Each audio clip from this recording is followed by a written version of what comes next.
उतना पोटेंशियल है। बिहार के लड़के देश में फौज में जाते हैं, पुलिस में भर्ती होते हैं, सरकार के अलग संस्थानों में भर्तियां करते हैं, तो उसके लिए सड़क पर भर्ती आते हैं। उनके परीक्षाओं में दिक्कत होती है, कोई परीक्षा के प्रश्न पत्र लीक हो गए, कुछ भी हो गए, इसके लिए आते हैं। कोई ऐसा नहीं है कि बेरोजगारी के लिए आते हैं। हमारे युवा आज के समय में प्राइवेट में भी भाग रहे हैं। पहले हमारे बिहारियों की इच्छा होती है कि सरकारी नौकरी लेनी है। और आप इंडस्ट्री की बात करते हैं, उद्योग की बात करते हैं, तो उद्योग सरकारी नहीं है, उद्योग में प्राइवेट इंडस्ट्री लगती है। अब किसी भी राज्य में राज्य का विकास प्राइवेट उद्योग से होता है, लेकिन लोगों की अपेक्षा होती है कि पहले मैं सरकारी जॉब करूं। तो सरकारी जॉब में तो हमेशा वही बात रहेगी। पहले मिथ्या हटानी है कि सरकारी और प्राइवेट की मिथ्या खत्म करना पड़ेगा दिल से बात। लोग जॉब जॉब होता है। आज के समय में कोई सरकारी नहीं, पेंशन नहीं मिलता, तो ये दिमाग में एक भ्रम है कि नहीं हमारा लड़का तो सरकारी नौकरी करता है, चाहे चपरासी का ही नहीं हो। तो ये मिथ्या खत्म करना पड़ेगा। तो हमें जो आप इंडस्ट्री उद्योग की बात करते हैं, तो उद्योग प्राइवेट ही आएंगे। सरकार यहाँ बड़ी इंडस्ट्री नहीं लगा रही है। कोई भी मोटर उद्योग आएगा, तो अदानी लगाए, चाहे मैं लगाऊं, टाटा लगाए, तो कोई ना कोई लगाएगा, प्राइवेट लगाएगा। तो ये चीजें अब लोग पहले बिहार में एक मन में है कि मुझे सरकारी नौकरी लेनी है, इसलिए भीड़ रहता है, इसलिए सरकार के पास आते हैं कि सरकार जॉब खोल दे। और सरकार ने भी जॉब खोला है, काफी सारी बहालियां करते हैं, पुलिस का, शिक्षक का, बहुत सारे एग्जाम होते रहते हैं। तो ये अभी उद्योग के काफी अच्छे काम हो रहे हैं और लोग सब कोई, सरकार बहुत अच्छा काम कर रही है। सरकार रोजगार देने के लिए, उद्योग लगाने के लिए 10-10 लाख रुपए एक फॉर्म भरते हैं। आप जिला के उद्योग केंद्र में जाना है और वहां से आप फॉर्म भरते हैं कि मुझे ये उद्योग करना है, ये काम करना है। आपको 10 लाख सरकार ऐसे ही लोन देती है, आप कर सकते हैं काम, उससे फिर और आगे बढ़िया और आगे मिलेगा। तो अभी तो सरकार ने महिलाओं को 10,000 रुपए दिया, 2 लाख योजना है जीविका लोगों के लिए कि घर में आप अचार, पापड़ जो भी काम करते हैं वो काम करें, आगे बढ़े तो आप व्यवसाय कर सकते हैं। तो सरकार हर दिशा में काम करती है। अच्छा, विपक्ष कह रहा है कि मुफ्त की रेवड़ियां बहुत बांट रही है इस वक्त सरकार, क्योंकि भाई चुनावी मौसम है। इस पर क्या कहेंगे? इसको मुफ्त की रेवड़ियां नहीं कहते, इसको कहते हैं कि कैसे आपको स्वरोजगार बनाया जाए। सरकार इतने सारे काम कर रही है। देखिए अभी हर क्षेत्र में सरकार छूट दे रही है। जब सरकार के पास पैसा भरपूर हो जाता है, क्योंकि सरकार के पास पैसा कहां से आता है, पब्लिक टैक्स देती है। तो एक समय था कि बहुत डेवलपमेंट के लिए पैसे जरूरत था, हाईवेज के लिए, रोड के लिए। अगर आज काम पूरा हो रहा है तो धीरे धीरे पैसा का खर्च भी कम होगा, तो पैसा हमारे खजाने भरेगा, वो पैसा सरकार पब्लिक में ही खर्च करेगी। आज देखिए इनकम टैक्स में सरकार ने 12 लाख तक छूट दे दिया। तो छूट दिया, जीएसटी में कितनी कटौती कर दी आप समझिए, जिसको 18% कर दिया, 5% हो गया, बहुत सारा जीएसटी माफ हो गया। तो सरकार के पास भरपूर पैसा है, इसलिए सरकार लोगों को राहत दे रही है। अच्छा, जीएसटी में जो ऐतिहासिक बदलाव हुआ है, बिहार की जनता का क्या कुछ कहना है इस पर? क्योंकि आप लोग लगातार जनता से संपर्क भी कर रहे हैं, हम भी संपर्क कर रहे हैं, हम आपकी राय जानना चाहेंगे। अब समझिए कि बिहार में जो व्यक्ति मोटरसाइकिल 1 लाख खरीदता था, उसकी मोटरसाइकिल की कीमत 50,000 हो गई, 80,000 हो गई। तो ये बच रहा है ना पैसा। दूध, सब्जी, ये सब में हुआ है। दूध सब्जी में तो जीएसटी खत्म ही हो गया है ही नहीं, दूध की चीजों में जीएसटी खत्म हो गया। तो काफी राहत सरकार, चूंकि ये सरकार ऐसी है जो संवेदना जिसे रखती है पब्लिक के प्रति। अब देखिए सरकार ने इतनी काम की है, जैसे मोदी की सरकार बनी तो उन्होंने क्या किया, सबसे पहले उन्होंने स्वच्छता मिशन चालू किया, हर गांव में शौचालय बनवाए। एक सोच था ना, भले कितना सक्सेस हुआ कितना नहीं हुआ, लेकिन सोच तो लाए, स्वच्छ भारत बनाना है। उन्होंने उज्ज्वला योजना, जो औरतें लकड़ी से खाना बनाती थी, कोयला फूकती थी, लकड़ी फूकती थी, उनको मुंह काला जल जाता था, उनको घर में गैस दिया गया। काफी मात्रा में, करीब करोड़ों की संख्या में गैस, उज्ज्वला गैस मिला, इंश्योरेंस मिल रहा है, तो काफी राहत मिला। जनता कह रही गैस तो मिल गई है, लेकिन भरवाएं कैसे दोबारा, बहुत महंगी है गैस। नहीं, ऐसी बात के दाम बढ़ गए। ये विपक्षी लोग कहते हैं और वो लोग भी लाभ लेते हैं। जनता नहीं कहती, जनता तो खुश है। आप जनता के बीच जाएंगे ना तो जनता बहुत खुश है, बहुत तारीफ कर रही है, और जनता एकदम स्वागत कर रही है मोदी जी को और सरकार को।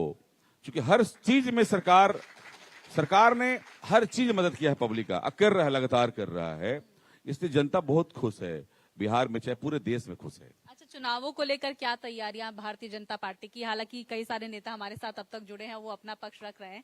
क्या तैयारियां देख रहे हैं आप चुनावों के मद्देनजर?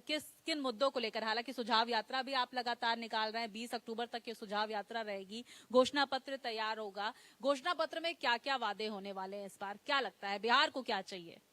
देखिए अभी तो केवल हमारी जनता के पास किए हुए कार्यों को बता देना, जो काम भारत सरकार ने और बिहार सरकार ने पिछले 20 वर्षों में किया है, वही जनता को बता दिया जाए तो वही जनता के लिए बहुत अच्छा संदेश चला जाएगा।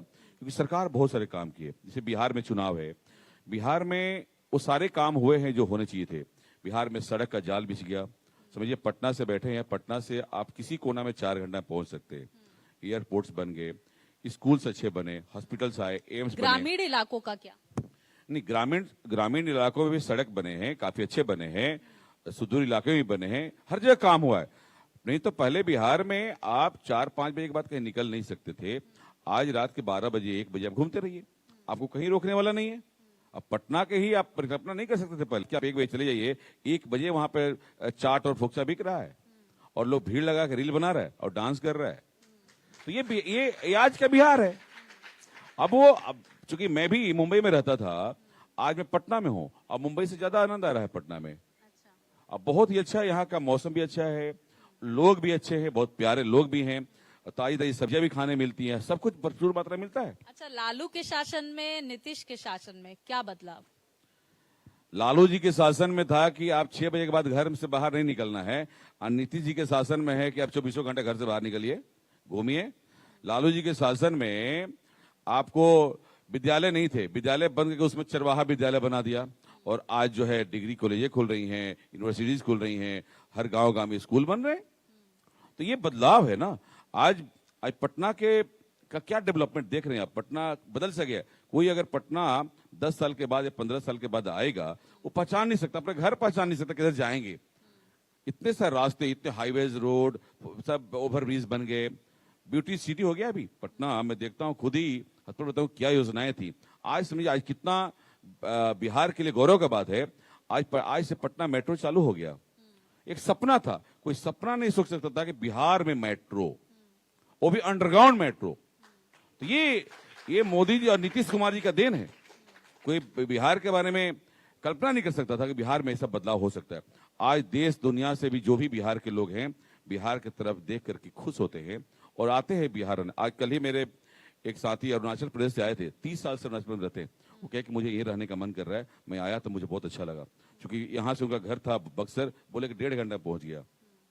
तो आज का बिहार काफी आगे निकल गया है, और ये सरकार अगर 5 साल चली तो बिहार में पोटेंशियल है कि भारत में बिहार नंबर 1 राज्य बन के दिखा देगा, क्योंकि इस बार बारी बिहार की है। अजय जी, हमने कई सारे मेहमानों से और भी ये सवाल किया है कि जो प्रधानमंत्री का सपना है विकसित भारत 2047 तक का, उसमें आप बिहार को कहाँ देखते हैं? क्या भूमिका, किस भूमिका के तौर पर देखते हैं? अगर विकसित भारत की बात करें तो बिहार के विकास के बगैर विकसित भारत कल्पना नहीं कर सकते। और आज मोदी जी लगातार बिहार में अनेकों दौरा किए, जब भी आते हैं तो सौगात लेके आते हैं हर समय, और बिहार पर उनका विशेष ध्यान रहता है।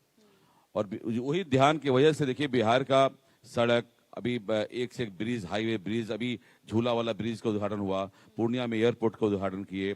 तो बिहार पे खासी नजर है। अभी पुराना धाम में माता जानकी का मंदिर का निर्माण हो रहा है, और हाईवे सड़क तो अब बातें कहना हम लोग छोड़ दिए, क्योंकि अब तो उसकी जाल बिछ गई और लगातार बिछ रही है। अब सड़क कोई मुद्दा ही नहीं है हमारे यहाँ।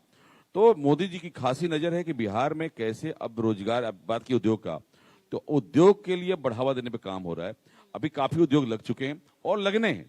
अभी इतने सारे क्लस्टर घोषित हो रहे हैं। अभी गया में 1200 एकड़ में औद्योगिक क्षेत्र घोषित किया गया, वहां जमीन चयन हुआ है और अलॉटमेंट चालू हो गया है। अच्छा, कुछ नेता भी हमारे साथ विपक्ष के जुड़े थे, कह रहे हैं कि बिहार में इस वक्त लूट मची हुई है। इस पर आपकी क्या प्रतिक्रिया होगी? उन लोगों को लूटने की आदत होगी, हमें तो लूट नहीं दिखता। मैं तो काम करता हूं यहाँ पे एज ए इंडस्ट्रियलिस्ट, मुझसे तो आज तक 5 पैसा कोई नहीं मांगा। मेरे को सरकार से, जब मैं एथनॉल फैक्ट्री लगाया 2024 में, एथनॉल फैक्ट्री चालू हुआ, तो प्लांट फैक्ट्री चालू होने के सब्सिडी मिलना था, 5 करोड़ का सब्सिडी। किसी को फोन भी नहीं करना पड़ा, 20 दिन के अंदर अकाउंट में 5 करोड़ रुपया आ गया। और आज मैं यहाँ बैठा हूँ, आप यकीन मानिए मेरे मोबाइल में आज भी इंडस्ट्री फोन आया कि आपका जो 3 महीना का इंटरेस्ट था आपको आज भेजा जा रहा है, उसका सैंक्शन लेटर है। तो बिहार में फॉलो भी नहीं करना पड़ता, लोग केवल अपने दिमाग की कीड़ा को हटा दें। बिहार बदल चुका है। बिहार में करप्शन ये हवा वाली बातें है, लोग ख्याली पुलाव पकाता है। आज देखिए कोई जो करप्शन करता है वो जेल जाता है, जो सरकार में हो या बाहर हो। आज एक से एक देखें, एसडीओ पकड़ा रहे, स्कूटी पकड़ा रहे, बहुत सारे अधिकारी जेल जा रहे हैं। कौन पकड़ रहा है? सरकार ही पकड़ रही है ना। अगर किसी को आदत लगा है करप्शन करने के लिए, वो जेल जाएंगे। नीतीश कुमार जी बहुत ईमानदार व्यक्ति हैं, वो करप्शन और करप्शन पे अगर कोई करता है उस पर कड़ा संज्ञान लेते हैं और उनको सजा भी दिलाते हैं। चलिए, अच्छी बात है। भ्रष्टाचार की हमारे समाज में कोई जगह भी नहीं होनी चाहिए। समझने की ये भी आपसे कोशिश करेंगे, क्योंकि जीएसटी का ये बड़ा रिफॉर्म, क्योंकि आप उद्योगपति हैं इसलिए मैं आपसे जीएसटी से जुड़े कई सारे सवाल कर रही हूँ। जीएसटी जब आया था तो ये कहा जा रहा था कि भाई, जब हमने देखा स्थिति क्या है, सूक्ष्म और मध्यम उद्योग जो है एमएसएमई, उसकी कमर टूट गई थी। लेकिन अब जो है जब ये जीएसटी रिफॉर्म आया है, अब क्या एमएसएमईज का कहना, और क्या लगता है किस तरह से बिहार के एमएसएमईज के लिए बहुत महत्वपूर्ण होगा ये? नहीं, बहुत फायदेमंद होगा, चूंकि उनकी लागत कम हो जाएगी। आज कोई एमएसएमई कोई भी काम करता है, इंडस्ट्रियल लगाता है, फैक्ट्री लगाता है, तो जो भी रॉ मटेरियल्स होते हैं तो उसकी कॉस्टिंग बढ़ जाती है, तो काफी राहत मिलेगा और काफी खड़े हो जाएंगे लोग। और सरकार यही तो चाहता है। जीएसटी तो अभी सरकार ने जीएसटी कमी नहीं, बिहार सरकार ने तो आपको 150% जीएसटी रिटर्न कर रहा है। जो भी आप माल परचेज करते हैं उसको रिटर्न कर देते हैं, वो लोग पैसा वापस कर देते हैं। हाँ, बिहार सरकार में मतलब कि आप कोई बैंक से लोन लेते हैं, आपको 100% इंटरेस्ट फ्री मिलता है। बिहार ऐसा कोई राज्य नहीं है। अब समझिए कि आप उद्योग लगाने सोचिए, आप स्कीम प्लानिंग करिए, एक प्रोजेक्ट रिपोर्ट बनाइए, आके डिस्कस करिए, आपको 1 रुपया में जमीन मिलता है। बैंकिंग खड़ी है यहाँ पर, बैंक्स, सारे बैंक्स खड़े हैं कि आपको प्रोजेक्ट रिपोर्ट के अनुसार आपको लोन दिया जाएगा। 95% लोन दे रहे हैं। केवल चाहिए क्या? आपके अंदर दृढ़ शक्ति, इच्छा शक्ति मजबूत होना चाहिए। हमें काम करना है, गॉसिप नहीं करना, काम करना है।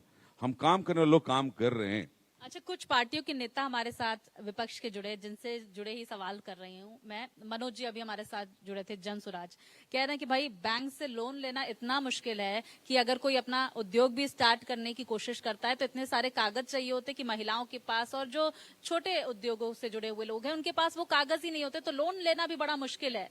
नहीं, क्या है ना, अलग अलग बातों के लिए बातें हैं। हाँ। ऐसा वैसा नहीं है। पूरे भारत वर्ष में लोन की प्रक्रिया सेम है। आपके पास डॉक्यूमेंट्स होने चाहिए, आधार कार्ड, बैंक अकाउंट, जो भी चाहिए और आईटीआर होने चाहिए। किस आधार पर देगा? देखिए, स्टार्टअप के लिए सरकार अलग से लोन देती है। आप आवेदन करते हैं तो आपको 10 लाख मिलता है सरकार। अगर बड़ा व्यवसाय करना है तो बड़ा प्रोफाइल बनाना पड़ेगा, आपको सिविल की स्कोर ठीक करनी पड़ेगी। आपने सोचे कि मैंने गांव में किसान के लिए ट्रैक्टर खरीदा, ईएमआई नहीं देना है, बैंक को नहीं देना है, तो आपको सिविल खराब हो जाएगा ना। और सिविल खराब होने पर कहिए कि हमको लोन दे दो, तो क्यों देगा बैंक? पहले अपने रेटिंग ठीक कर लीजिए। तो ऐसी बात नहीं, यहाँ पे अनेकों व्यवसाय चल रहे हैं और काफी अच्छे चल रहे हैं। जिसको अच्छे से काम करना है उसके लिए बैंक उसके साथ खड़ा है, 24 घंटे खड़े। हम लोग भी काम कर रहे हैं। मैं कोई राजा खानदान का व्यक्ति नहीं हूं, मैंने मजदूरी करके यहाँ तक ले आए हैं और मेहनत से हम लोग आए हैं, तो हमारे साथ खड़े रहते हैं और सब पे खड़े।